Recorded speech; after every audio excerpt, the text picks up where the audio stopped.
오늘 오후에 아예 설명 자료까지 검찰이 공개하면서 이화영 전 부지사 측이 주장했던 이른바 술판 지목 장소 사진까지 공개했고, 어제도 출정 기록, 그러니까 언제 검사실을 나갔는지, 구치소에 도착했는지 시간, 이것 또한 7월 5일, 7월 3일, 6월 28일 다 모두 이화영 전 부지사 측이 특정했던 날짜거든요.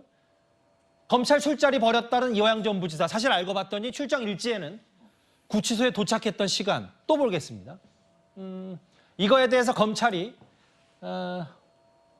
허위 주장 계속하면 법적 조치 취할 거다.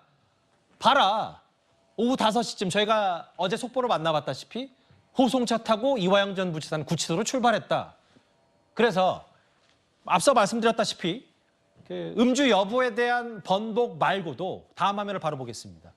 실제로 그동안 애초에는 앞서 만나봤던 1315 창고였다가 진술 녹화실이었다가 또 검사 휴게실, 이런 시기와 장소가 바뀐 거에 대해서 검찰이 일단 특정 부분에 대해서 지금 사진, 등정 기록, 사본 이런 것까지 다 계속 공개하고 있거든요. 근데 중요한 건 이런 것 같습니다. 정혁진 변호사님. 이화영 전 부지사 측의 오늘 얘기를 좀 들어보면 있는 그대로 제가 읽어볼게요. 앞서 화면을 봤지만 검찰은 모든 정보를 갖고 있고 우리 측은 매우 한정된 정보 속에서 이 술판 의혹을 주장하고 있다. 검찰이 이렇게 건별로 건건 하나하나 반박하는 방식은 바람직하지 않다. 검찰은 적어도 5, 6, 7월 3개월치의 내용을 공개해라 이렇게 얘기했는데 변호사로서 어떻게 평가하시겠습니까? 저게 말이 되는 소리라고 생각하십니까? 모든 정보를 가지고 있는 사람은요, 두 사람이 있는 거예요. 첫 번째, 지금 저기 이야기한 것처럼 검찰이 모든 정보를 가지고 있죠. 똑같이 이 사안과 관련해서 모든 정보를 가지고 있는 사람이 있으니 그 사람이 누구냐? 이화영이잖아요.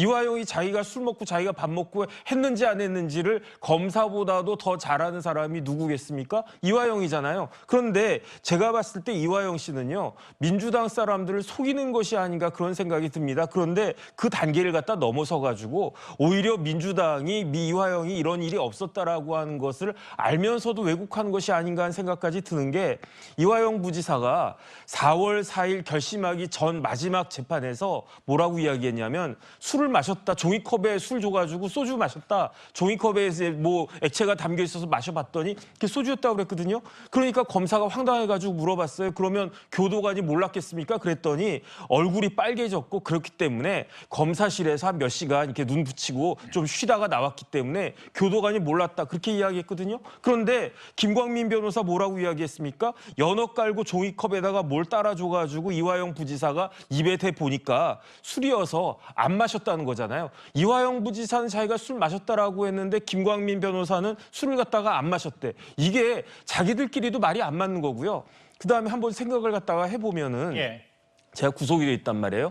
맨날 감옥에서 주는 밥만 먹다가 연어를 갖다가 나와가지고 연어를 먹었어요. 그러면 이 날짜는 만에 100번 양보해가지고 제 생각에는 틀릴 수도 있다라고 착각할 수도 있다. 뭐 6월 30일인지 7월 3일인지 7월 5일인지 착각하는 것은 혹시 있을 수 있을지 몰라도 어디서 먹었는지를 착각한다라고 하는 건 그건 말이 되겠습니까? 물론 뭐 그건 개인의 기억 역량이기도 할 수 있어요. 아니요, 제가 똑같은 연어를 먹어도 특급 호텔 뷔페에서 먹는 거 하고 테이크아웃 해가지고 집에서 먹는 거 하고 창고 같은 데서 먹는 거 하고 진술 조사실에서 먹는 거 하고 아니면은 검사의 은밀한 내적 휴식하는 그런 공간에서 먹는 거 하고, 그거를 착각한다라고 하는 것은 이화영 부지사가 뭐 지금 제가 또 뭐 말이 이렇게 나올 것 같은데, 이화영 부지사가 상식적인 이야기를 하고 있는 것이 아니지 않는가. 그렇기 때문에 이거는 상식적으로 생각을 해야 되는데, 뭐가 문제냐면요, 이화영 부지사가 이런 식으로 이야기하면 제일 중요한 건, 지금 상황에서 제일 중요한 건 누구냐면은 수원지방법원의 담당 주심하고 재판장이거든요.